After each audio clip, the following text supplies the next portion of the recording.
পার্থ চ্যাটার্জির কচি বান্ধবী অর্পিতার মতো 51 কোটি টাকা কারো বাড়িতে পাবে না। আর আর আপনার বাড়িতে যদি তল্লাশি হয় 100 কোটি টাকা পাওয়া যায়। আমি মুখ্যমন্ত্রী যাওয়া সিপি যাওয়াটাকে মনে করি অনৈতিক, অসাংবিধানিক, কেন্দ্রীয় সংস্থার তদন্তে সরাসরি বাধা দান। মুখ্যমন্ত্রী এর আগেও করেছেন রাজীব কুমারের বাড়িতে রেড হওয়ার সময়, এবং তিনি 5 ঘন্টা ধর্ণা দিয়েছেন নিজাম প্যালেসে। আপনার যখন ফিরাদ হাকিম সহ বেশ কয়েকজনকে গ্রেপ্তার করেছে, এরা মুখ্যমন্ত্রীর অভ্যাসের মধ্যে পড়ে।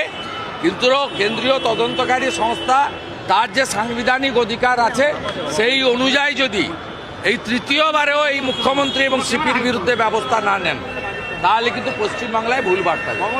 এবং